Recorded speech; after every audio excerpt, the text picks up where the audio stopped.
हरिः ओं श्रीगुरुभ्यो नमः। ये रूपंबुनदिनिगెల్తు ఇటమీదే వేల్పు చింతింతు యం వరించిరుదు ఎవరడ్డమిక ఇం వారి ప్రచారోత్తమున్ వారింపందగువారలం వరు అఖిల వ్యాపార పారాయణుల్ లేరే మృక్యద దిక్కుమాలిన మొరాలింపం ప్రపుణ్యాత్మకుల్ నానానేకపయూధముల్ వనములోనం పెద్ద కాలంబు సన్మానింపన్ దశలక్ష కోటి కరణీనాథుండనయ్యుండి మద్దానాంభ పరిపుష్ట చందనలతాంతఛాయలందుండలేక ఈ నీరాశ ఇటేల వచ్చితి భయం బిట్లోకదే ఈశ్వర. ఎవని జనించు జగము ఎవని లోపల నుండు లీనమై ఎవని ఎందుడిందు పరమేశ్వరుడెంవడు మూల కారణం వెంవడనాది మధ్యలయుడెంవడు సర్వము తానయైన వాడెంవడు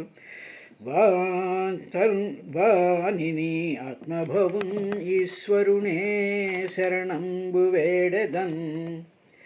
ఒక పరి జగములు వెలినిడి ఒక పరిలోపలికి గొనుచు భయము తానై సకలార్థ సాక్షియగు అయ్యకలంకుని ఆత్మమూలు నర్థిదలంతున్ లోకంబులు లోకేశులు లోకస్థులు తెగిన తుది అలోకంబగు పెంచి కటికం వల ఎవ్వండు ఏకాకృతి వెలుగునతనినే సేవింతున్ నర్తకుని భంగి పెక్కగు మూర్తులతో నెంవడాడు మునులుంది విజుల్ కీర్తింపనేరెంవని వర్తనములు ఊరులు ఎరుగరు అట్టివానిను తింతున్.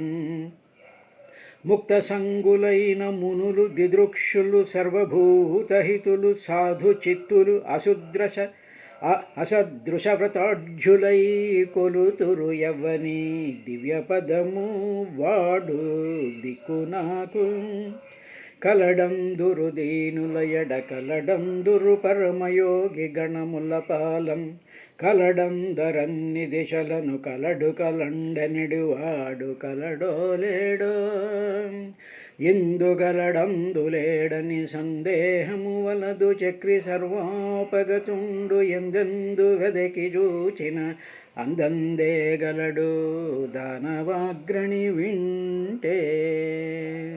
హరి ఓం శ్రీ గురుభ్యో నమః. మైత్రేయ మహర్షి విదురుడికి కపిల మహర్షి తల్లైనటువంటి దేవహూతికి గర్భస్థ శిశువు చేసేటువంటి ఆ పరమాత్మ యొక్క ప్రార్థనను వివరించేటువంటి ఘట్టంలో చాలా అద్భుతమైనటువంటి విశేషాలు మనకి కొన్ని కనిపిస్తూ ఉంటాయి. ఈ విశేషాలు అన్నీ కూడా ఏ విధంగా మహర్షులు వాళ్ళు చూసి చెప్పినటువంటి విధానం చూస్తే చాలా ఆశ్చర్యకరంగా ఉంటూ ఉంటుంది.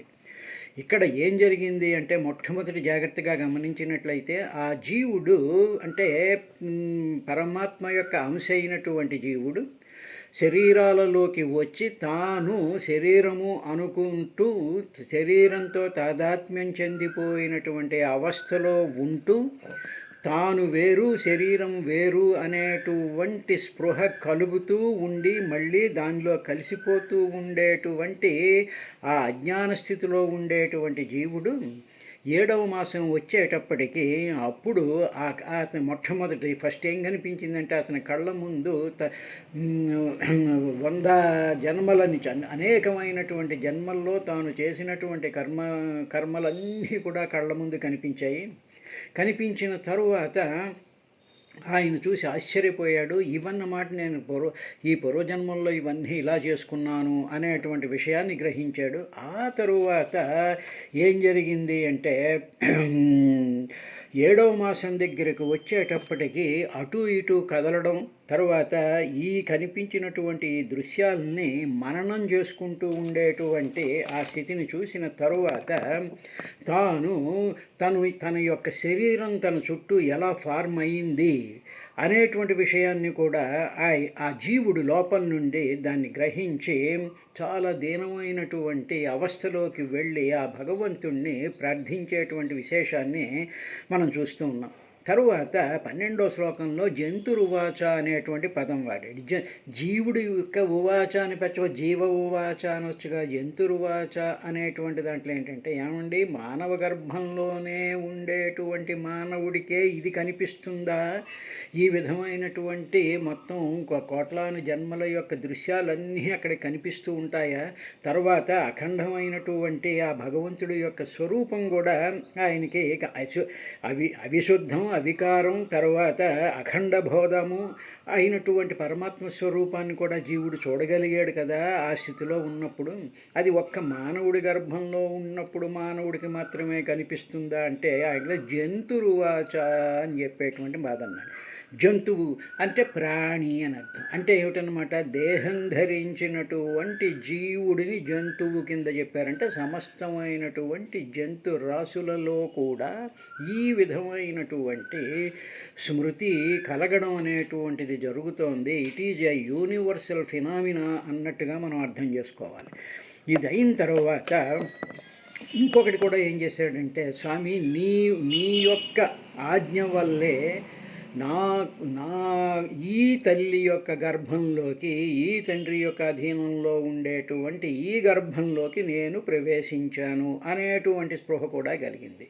అంటే ఇప్పుడు కర్తలైనటువంటి ఆ భార్యాభర్తల వల్ల కాదు, నీ యొక్క ఆజ్ఞ వల్ల. You have pushed me.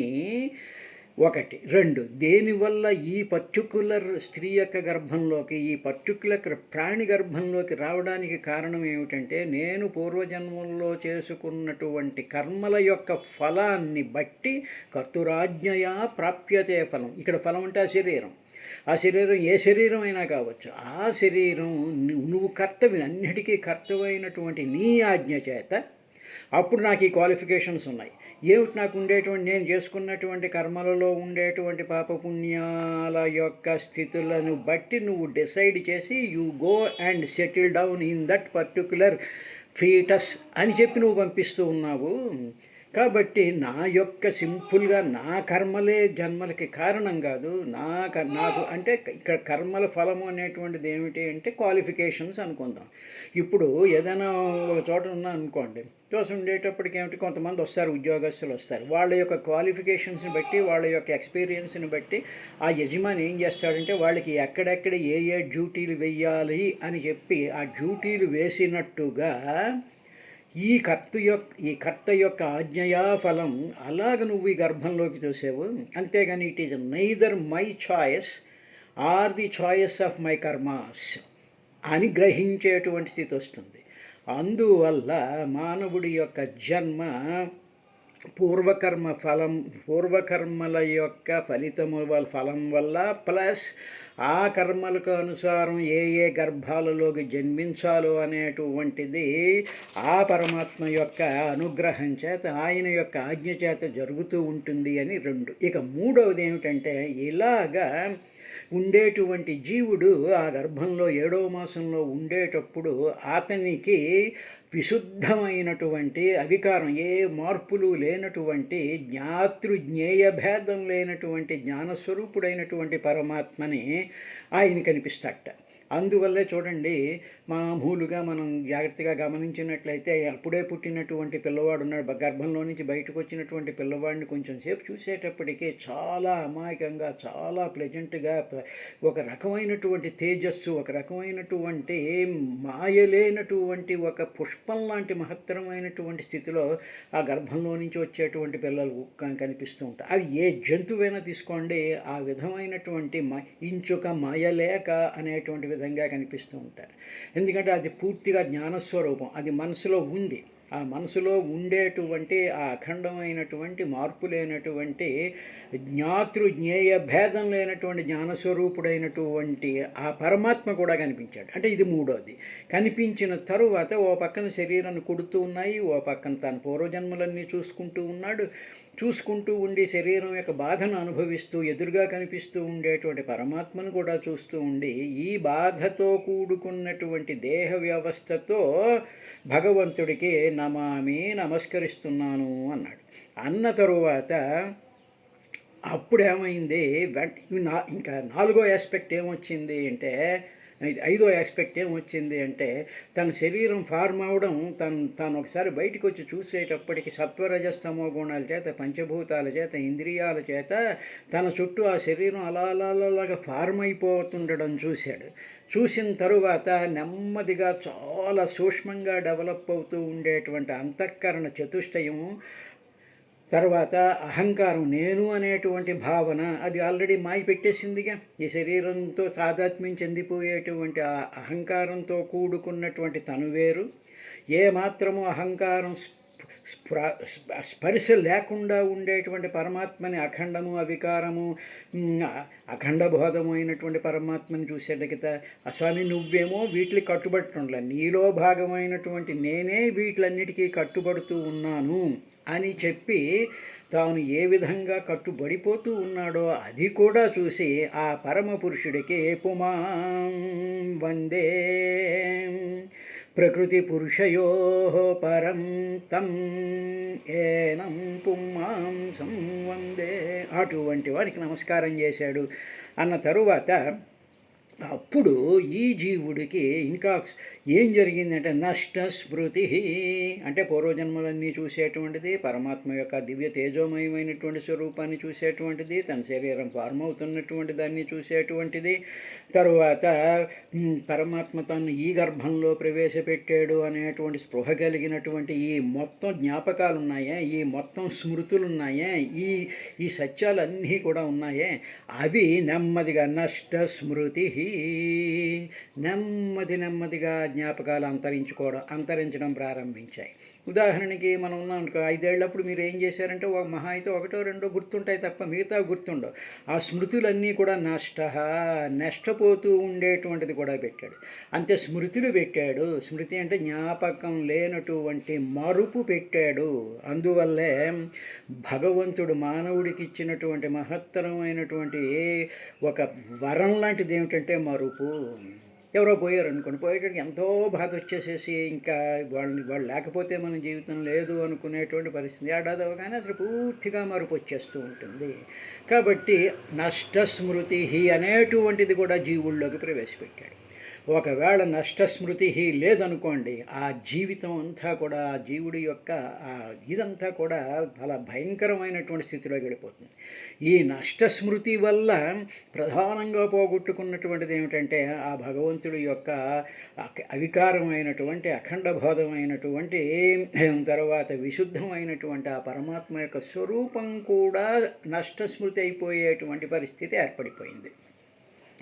ఇక ఆరవది ఏమిటి అంటే, ఇలా ఉండేటువంటి ఎప్పుడైతే స్మృతి పోతూ ఉంటుందో సంసారికే పదీచరం స్తం అభిశ్రమేణ, the consequence of losing that remembrances ఏం జరుగుతుందంటే సంసార పధిలోకి, సంసార మార్గంలోకి చరం తిరిగే శ్రమ చేత తిరిగేటువంటి పరిస్థితి ఏర్పడిపోతుంది. ఎందుకంటే ఆ నష్టస్మృతి వల్ల అనేటువంటి విషయాల్ని నిన్నటి వరకు చెప్పినటువంటి కార్యక్రమం చేసిన తర్వాత 16వ శ్లోకంలో అత్యద్భుతమైనటువంటి ఒక మహత్తరమైనటువంటి విశేషాన్ని, ఇంకా 7వది అయినటువంటి ఆ గుణాన్ని కూడా ఈ విధంగా జ్ఞానం ఏతత్ అదధాత్ కథమః సదేవ త్రైకాలికం స్థిరచరేష్వనువర్తితాంశః తం జీవకర్మ పదవీమనువర్తమానాః తాపత్రయోపశమనాయ వయం భజేమ.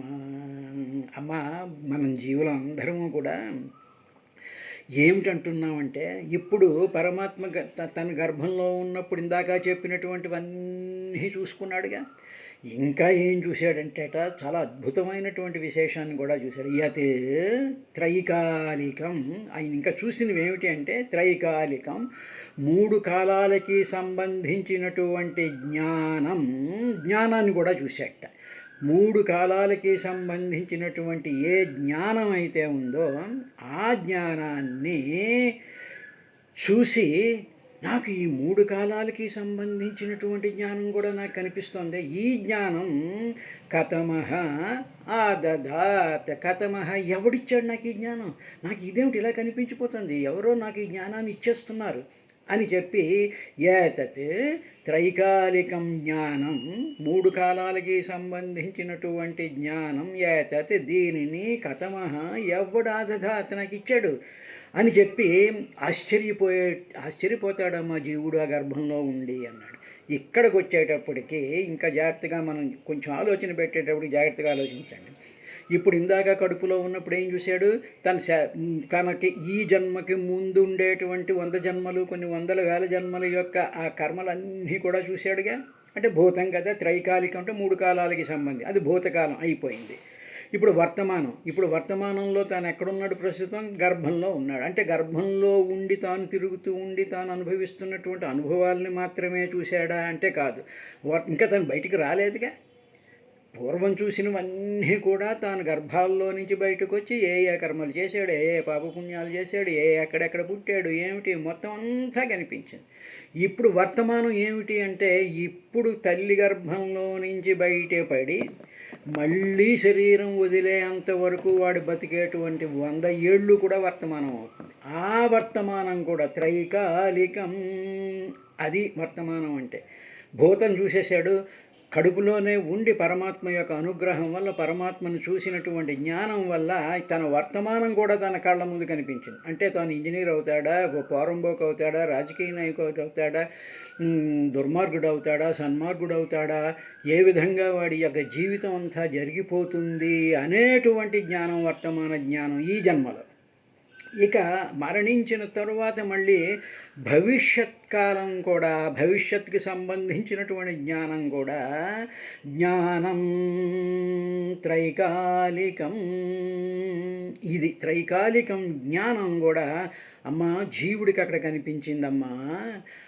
ఆ కనిపించిన వెంటనే ఏమనుకున్నాడంటే, ఏతత్ ఈ జ్ఞానం కథమః ఎవ్వడు నాకు ఆదధాత్ ఇచ్చాడు అని చెప్పి మహత్తరమైనటువంటి ఆశ్చర్యంతో ఆయన ఆశ్చర్యపోతాడమ్మా జీవుడు, ఆ లోపల ఉండేటువంటి జీవుడు. అప్పుడు అనుకుంటాట, ఏమనుకుంటాడంటే స్థిరచరేష్వనువర్తితాంశ, ఓహో నాకు భూత భవిష్యత్ వర్తమానాల యొక్క జ్ఞానం ఏం జరుగుతుందో అంతా కూడా టీవీ స్క్రీన్ మీద ఇంత అద్భుతంగా చూపించేటువంటి వాడు ఎవడు అంటే, స్థావర చరేషు, స్థావరాలు అంటే కదలనటువంటివి, చరేషు కదిలేటువంటి మొత్తం వీటిలన్నిట్లోనూ కూడా అనువర్తిత అంశ, వీటిలన్నిట్లోనూ కూడా అనువర్తిత, అన్నిట్లోనూ ఉంటూ చరించేటువంటి అంశ. అంశ అంటే a small faction of that energy, that జ్ఞానం, దట్ సత్యం.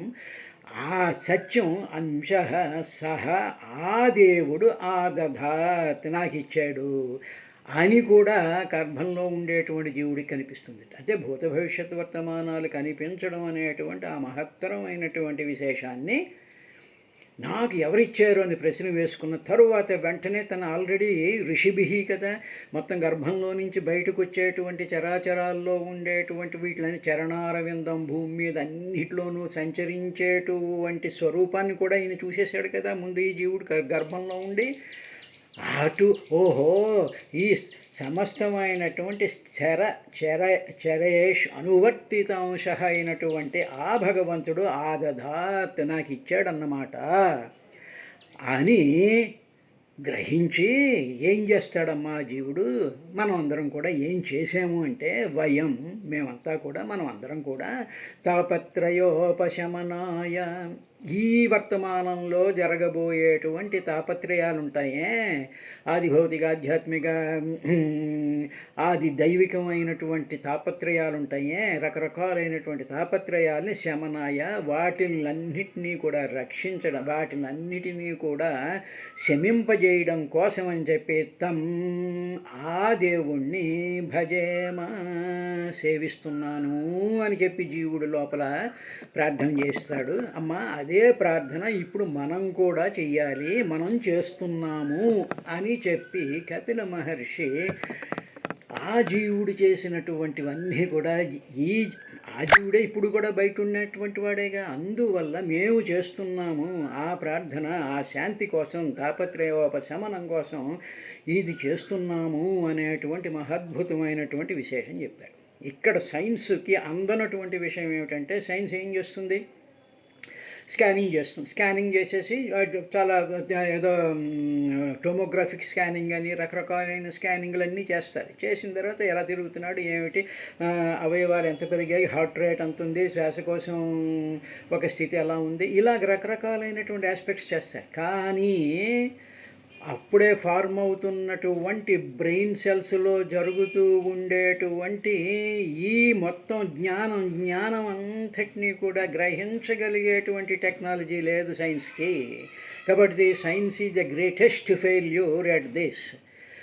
ఆ ఫెయిల్యూర్ నుంచి తప్పించడానికే మహర్షులకు ఉండేటువంటి ఆ మహత్తరమైనటువంటి యథార్థ జ్ఞానంతో వాళ్ళు చూసి ఈ విధంగా జీవుడికి కనిపిస్తూ ఉంటాడు అని చెప్పాడు. అందుకనే వివేకానంద స్వామి ఒక అద్భుతమైనటువంటి మాట అన్నాడండి. ఏమిటంటే, every human mind is potentially divine. Every mind is potentially divine. Potentially mind అంటే ఏమిటి, చిన్నప్పుడు ఆ గర్భంలో ఉండేటువంటి మైండ్ అయినా సరే, బయటకు వచ్చినటువంటి వాడి మైండ్ అయినా సరే, ప్రాణుల యొక్క మైండ్ అయినా సరే, పొటెన్షియల్లీ అంటే చాలా అద్భుతమైనటువంటి స్థిరంగా ఉండేటువంటి పొటెన్షియల్లీ డివైన్, అది దైవ సంబంధమైనటువంటిది. అంటే దైవం అంటే ఎవరు, సత్యం జ్ఞానం అనంతం బ్రహ్మ కదా, జ్ఞానం కదా, సత్యం కదా. అందువల్ల పొటెన్షియల్లీ డివైన్. ఈ పొటెన్షియాలిటీ అనేటువంటి దానికి అర్థం ఏంటంటే, మేడ మీద ఒక గుండురాయి పెట్టామనుకోండి. గుండురాయి పెట్టి ఆ మేడ మీద ఉండేటువంటి ఆ బాల్కనీ రైలింగ్ మీద ఒక గుండు పెట్టామనుకోండి, ఒక పెద్ద రాయి. అందులో ఇప్పుడు దాంట్లో ఒక శక్తి ఉంది, దాంట్లో ఒక బరువు ఉంది, ఒక మాస్ ఉంది కదా, బరువు. దాని కిందకి ఇలా తోసామనుకోండి, తోసేటప్పటికి అది ఏమవుతుంది, కిందకి జామని కిందకి వచ్చింది. అది ఎవడ తల మీదో పగిలింది అనుకో, తల పగిలి చేస్తాడు వాడు. అంటే ఏమైంది, ఆ రైలింగ్ మీద ఉన్నటువంటి రాయి పొటెన్షియల్ ఎనర్జీ ఉంది దాంట్లో. అది కిందకి తొయ్యబడినప్పుడు దాంట్లోకి కైనటిక్ ఎనర్జీ వస్తుంది. కాబట్టి ఇప్పుడు భగవంతుడి వైపుకి బయలుదేరినటువంటి మనసుందే, కిందకు తోయబడినటువంటి మనసు అంటే భగవంతుడి వైపుకి, అంటే ఈ మనసు పైన ఉంటుంది, హృదయంలో భగవంతుడు ఉంటాడు. ఇప్పుడు ఆ పైనుండేటువంటి సంసారంతో కూడుకున్నటువంటి ఈ మానవుడి యొక్క మైండ్ని అంతర్ముఖ సమారాధ్య, హృదయ స్థానంలో ఉండేటువంటి భగవంతుడి వైపుకి ఆ మైండ్ని కానీ తోసినట్లయితే బ్రహ్మాండమైనటువంటి ఎనర్జీ ఆ మైండ్కి వస్తుంది. అంటే ఏమిటి, అది అన్నమాట పొటెన్షియల్లీ డివైన్. అంటే వాడనటువంటి మన మనసు నిండా కూడా ఆ డివినిటీ, ఆ దైవ సంబంధమైనటువంటి జ్ఞానం ఆల్రెడీ ఉంది. అది కప్పేసి ఉండడం వల్ల మనలాంటి మానవులకి మన వర్తమానం ఏ విధంగా ఉంటుందో తెలియదు, భవిష్యత్ ఏ విధంగా ఉంటే తెలియదు, పూర్వం ఏం జరిగిందో కూడా మనకి తెలియనటువంటి ఒక పొర కప్పేసి ఉంటుంది. దాన్నే రాహుగ్రస్త దివాకరేందు సదృశో మాయా సమాచ్ఛాదనాత్ మాయ కప్పేస్తుంది మనలాంటి మానవులకి. కాబట్టి అది ఎప్పుడు ఎక్స్పోజ్ అయ్యింది అంటే గర్భంలో ఉన్నప్పుడు ఎక్స్పోజ్ అయ్యింది. కాబట్టి ఇదంతా కూడా దేనివల్ల కలిగింది అంటే ఆయన స్థిరచరేష్వనువర్తితాంశ ఎందుగలడందులేడని సందేహము వలదు అనేటువంటి స్థితిలో అన్నిట్లోనూ కూడా వాసుదేవతత్వాన్ని చూడగలిగినటువంటి ట్రైనింగ్ కానీ మన మైండ్కి ఇచ్చినట్లయితే, ఆ సాధన చేసినట్లే, అంతర్ముఖం అయినట్లయితే ఆ అద్భుతమైనటువంటి ఆ డివైన్ శక్తి మనలోకి వస్తుంది. అందుకనే మహానుభావులను చూసామనుకోండి, ఏదో బాబా గారు అంటే షిరిడి సాయిబాబా గారు అంటారు, ఎదురుగా ఉండేటువంటి శ్యామని చూసి నీకు నాకు ఏదో 70 జన్మల 90 జన్మల సంబంధం ఉంది అంటారు. అదే మహానుభావుల దగ్గరికి వెళ్ళినప్పుడు మనం రాగానే మనం ఇలా చూసేసి మనం ఎవరమో, మన ఎన్ని జన్మల్లో ఏ విధంగా ఏ జన్మలెత్తేమో అనేటువంటి విషయాలు వాళ్ళకి తెలిసిపోతాయి.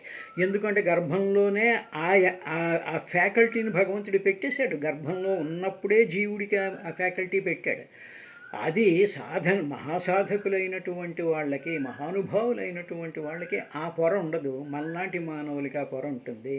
అందువల్ల human mind is divinely potentially divine అని చెప్పి వివేకానందుడు దానికోసం విన్నాడు. ఇప్పుడు అటువంటి జీవుడు ఏమంటున్నాడంటే తాపత్రయోపశమనాయ వయం భజేమ.